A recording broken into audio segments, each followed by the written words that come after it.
네, 여러분 안녕하세요. 제가 오늘 아침에 헌법재판소의 판결문을 여러분들도 좀 읽어봅시다. 이렇게 얘기를 드렸습니다. 이 판결문은 우리가 알듯이 8명의 그야말로 판사는 소위 법적 논리학을 추구하는 사람들입니다.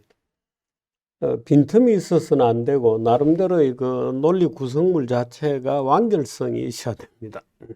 빈틈이 있어서는 곤란하죠. 그래서 이 조각조각 내더라도 부분이 완결성이 있어야 되고, 전체로서도 하나의 이야기 구조가 완결성이 있어야 되고, 또 그것이 증거에 의해서 뒷받침이 되어야 하는 법적 논리적 구성물을 만들어내는 전문가들입니다. 그래서 이 판사로서 그래도 헌법재판소 판사 정도 되면, 재판관 정도 되면 판사로서는 가장 성공한 분들에 속하죠. 물론 이제 대법관들도 있습니다만은 이제 그분들이 나름대로 8명이 치열하게, 더구나 이번 같은 정치적 사건들은 치열한 논리 싸움을 내부에서 거치게 됩니다. 거치게 되고 그 결과로서 정말 크리스탈라이즈 된 논리 구조물을 이제 우리들에게 보여주는 거죠. 그래서 이런 글들은 공부하는 학생으로서는 꼭 읽어봐야 될 뿐만 아니라 우리 같은 보통 사람들도 꼭 읽어서 이 논리 훈련도 하고, 적어도 법적인 어떤 구조물을 어떻게 형성이 되는지에 대해서 충분히 한번 읽어보는 기회가 있는 것이 좋습니다. 제가 여러분들에게 이 헌법의 이번에 윤 대통령을 파면하게 되는 논리 구조물 중에 재밌는 부분을 몇 개 이렇게 그룹별로 묶어서 여러분들에게 소개를 해 드릴 테니까 한번 같이 읽어보시기 바랍니다. 제가 지금 프린트아웃 한 거는 전체가 13페이지로 구성되어 있는 A4 용지 13장. 중간에 빈틈이 이렇게 많기 때문에 그렇게 빡빡하게 되어 있지는 않습니다. 슬렁슬렁 이렇게 읽기 좋게 이렇게 되어 있습니다. 지금부터 2024 헌납할 대통령 윤석열 탄핵 사건에 대한 선고를 시작하겠습니다. 이렇게 되어 있는, 먼저 적법 요건에 관하여 살펴보자, 이렇게 쭉 되어 있는 13장짜리. 근데 지금 살펴볼 내용은 6번째 페이지부터 같이 보도록 하겠습니다. 이 위에 달라가고 완전히 이제 이렇게 1, 2, 3, 4 이 넘버링을 할 정도의 구분이 명확하게 되어 있는 부분은 아닙니다만, 제가 관련된 내용이라고 판단되는 걸 전체 흐름 중에서 임의로 이렇게 잘라서 여러분들과 같이 공부를 해보도록 하겠습니다. 지금 피청구인은 대통령은 이 사건 계엄이 야당의 전횡과 국정위기 상황을 국민에게 알리기 위한 경고성 계엄 또는 호소형 계엄이라고 주장하지만, 이는 계엄법이 정한 계엄 선포의 목적에는 그런 말이 없다.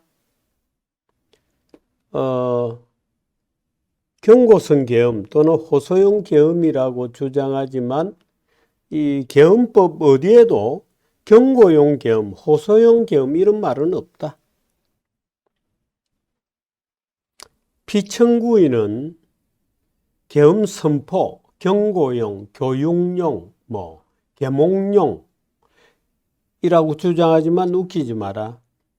당신은 군경을 동원해서 국회의 권한 행사를 방해하는 등 실제로 헌법 및 법률 위반 행위로 나아갔으므로 군인을 동원하여 실행을 한 거다.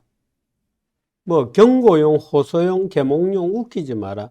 당신은 군인을 동원하여 실행을 한 거다. 경고용, 호소용 이런 계엄이라는 피고인의 주장 없다. 이유 없다. 비상계엄 선포의 실체적 조건을 위반한 거다.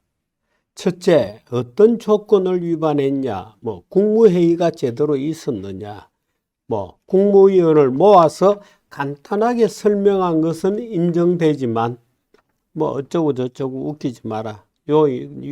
요소들이 명확하게, 이루어지지 않았다. 조건이 없었다. 지금 얘기하는 것은 국회에 대한 국정 투입에 관하여 보겠습니다 하는 부분입니다. 이게 이제 우리 국민들이 그 헌재 재판을 보면서 굉장히 인기를 끌었고 또 비상한 관심을 끌었고 여기에는 조지호라든가 곽종건 또 홍장원 1차장 등 국정원의 주요 그 세컨맨들이 포진하고 실제 군인들이 나와서 호소를 하고 곽종원 같은 분들은 특전사령부 사령관 같은 분들은 이 눈물을 흘리면서 호소문까지 냈던 바로 그 대목입니다. 그 대목과 관련해서 이 윤석열 피청구인 측에서는 그 군인들이 말이 거짓말이다. 그 홍장은 1차장의 말은 믿을 수가 없다. 메모가 이상하다. 메모에 글자가 다르다. 온갖 종류 이제 흠집을 내기 위한 수많은 시도를 했습니다. 그게 이제 일반 국민들의 눈에도 뭐 하는 거냐, 저 사람들 이제 이런 분노를 일으키게 되고 특히 이들의 증언을 무너뜨리기 위해서 곽종건 특수전사령관, 홍장원 국정원 1차장, 조지호 경찰청장 이 사람들의 증언을 무너뜨리기 위해서 변호사들이 총동원이 되어서 이 사람들의 증언을 흠집을 내고 또 이 증인들은 열심히 자기의 증언의 타당성을 입증하는 법정에서 드라마 같은 게임을 벌였던 거죠. 바로 이 문제를 둘러싸고 오늘 그 판결문을 읽어보면 이 판사들 가운데 격렬한 논쟁이 있었다는 것을 느낄 수가 있습니다.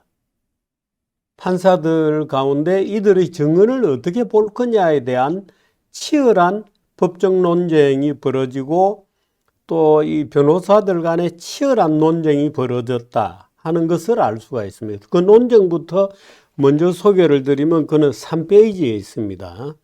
3페이지에 한편 증거법칙과 관련하여 탄핵심판 절차에서 형사소송법상 전문법칙을 적용하는데 탄핵심판이 있고 형사소송법, 내란죄를 다루는 형사소송 절차가 있는데 그 형사소송법의 전문법칙, 라고 했다더라라고 전해 듣는 전문법칙, 그 증언들을 완화해서 적용할 수 있다는 재판관 이미선, 김형두의 의견.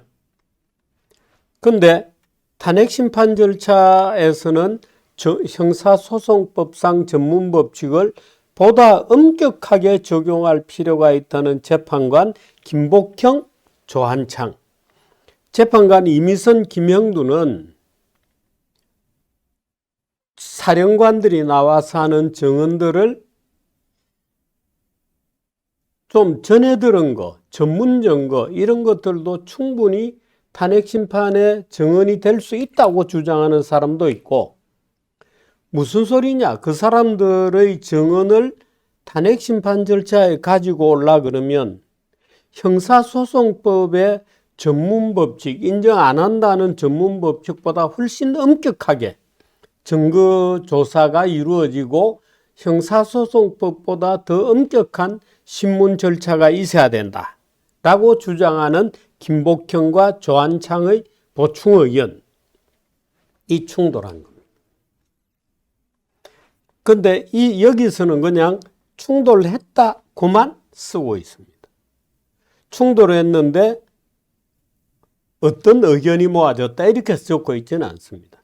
판사들의 의견이 충돌한 대목을 그냥 충돌했다고만 적고 있습니다. 다시 한번 읽어드릴게요. 한편 증거법칙과 관련하여 탄핵 심판 절차에서 형사소송법상 전문 법칙을 완화하여서 적용할 수 있다는 재판관 이미선, 김형두의 보충 의견, 더 엄격하게 적용해야 한다는 재판관 김복형, 조한창의 보충 의견이 충돌하는 것. 그러니까 이 소위 우리가 알고 있는 김복형, 조한창이 우파들은 이 뭐 특수전 사령관이라든지 또는 홍장원 1차장을 불러서 어떤 얘기를 들을 때는 정말 확고한 어떤 증언이어야 한다라고 주장하고, 이쪽의 재판관 이미성, 김형두의 보충 의견으로는 꼭 형사소송법상의 원칙이 엄격하게 그대로 적용되는 건 아니다. 좀 더 완화하여 적용할 수 있다. 이렇게 이제 충돌했다는 소개가 3페이지의 저 앞부분에 먼저 있습니다. 그리고 이제 이 해당 부분으로 넘어가면 이렇게 되는 겁니다. 이제 증언들이 쭉 나오는 거죠. 피청구인 윤석열은 국방부 장관에게 국회, 군대를 투입할 것을 지시했다. 군인들은 헬기 등을 이용하여 경내로 진입하였고 일부는 유리창을 깨고 본부 내부로 들어가기도 했다. 피청구인은 육군 특수전 사령관 등에게 의결정족수가 채워지지 않은 것 같으니 문을 부수고 들어가서 안에 있는 인원들을 끄집어내라는 등의 지시를 하였다. 그냥 등이라고 넘어가는 겁니다. 안에 있는, 그러니까 윤석열 대통령이 육군 특수전 사령관 곽종근 등에게 의결정족수가 채워지지 않은 것 같으니 문을 부수고 들어가서 안에 있는 인원들을 끄집어내라. 이 인원을 가지고 윤석열 대통령은 나는 인원이라고 얘기한 적이 없다. 오히려 요원이라고 얘기했다라고 거짓말을 하죠. 그 곽종근 사령관은 대통령께서는 진정 내게 인원을 끄집어내라고 지시를 한 적이 없느냐? 당신은 정말로 내게 인원을 끄집어내라는 지시를 한 적이 없습니까? 당신은 진정으로 내게 인원을 끄집어내라고 지시한 적이 없습니까? 이렇게 3번을 묻습니다. 어디에서? 탄원서에서. 그러니까 이 사실 자체가 지금 대통령이 나에게 인원을 끄집어내라고 지시한 사실의 그 지시라는 증언의 어떤 확고한 사실 여부에 대한 평가는 지금 하지 않습니다. 왜? 그거는 말하자면 전문적 것에 속하는데, 물론 이건 직접 들은 얘기입니다만은 그거는 형사재판에서 진실 여부를 다투도록 내버려 두고 그런 그 사실이 뭐 있었다고 좀 완화된 증언 정도로 아마 지금 보는 것 같습니다. 또한 이 윤석열은 경찰청장에게 계엄사령관을 통하여 이 사건 포고령의 내용을 알려주고 직접 6차례나 전화를 하기도 했다.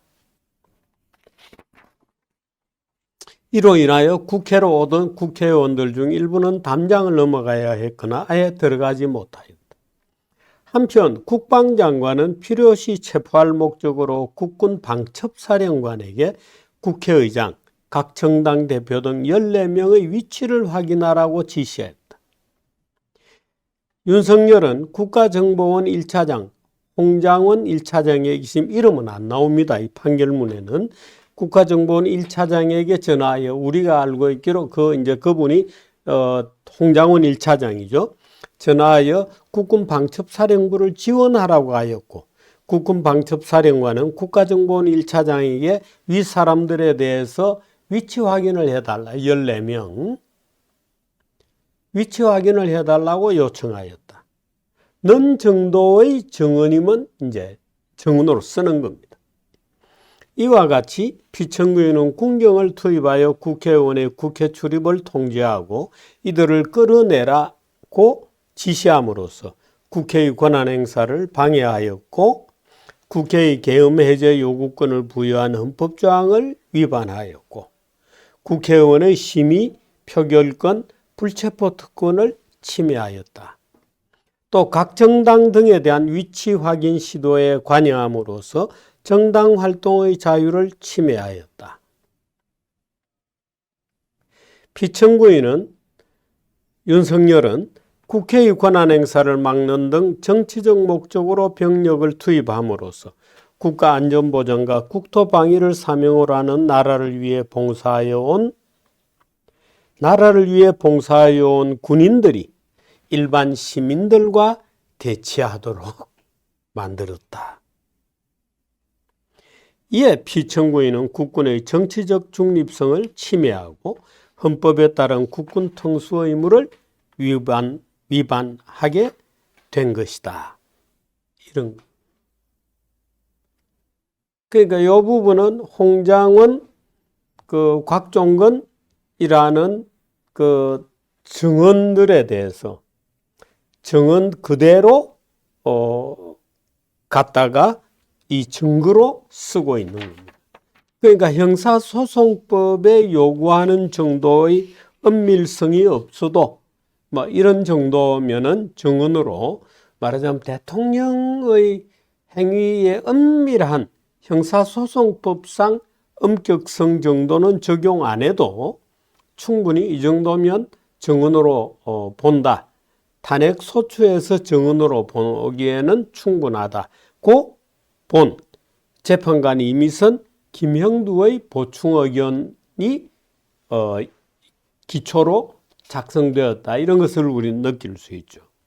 그래서 이 맨 앞부분에 3페이지에서 이제 형사소송법에 말하자면 형사 내란죄 수사하는 증거를 갖다 쓸 수 있느냐 없느냐하고 굉장히 논쟁들이 있었습니다만은 부분적으로는 이렇게 가지고 왔다 하는 것들이 들에 대해서 볼 수 있고 곽종건의 증언, 홍장원의 증언, 조지호의 증언 이런 것들이 우리가 봤던 그대로 여기에 탄핵을 결정하는 판결문에 그대로 들어와 있다 하는 점을 느낄 수 있습니다. 그런 점에서 이 현장 역시 이 장군들 또 여러 가지 이제 증언들이 사실에 있었습니다만 여기에서는 이 곽종건과 홍장원, 조지호의 증언을 뒷받침하는 또 많은 증언들이 있었습니다. 그런데 그 증언들을 구체적으로 일일이 다 거론하지는 않았습니다.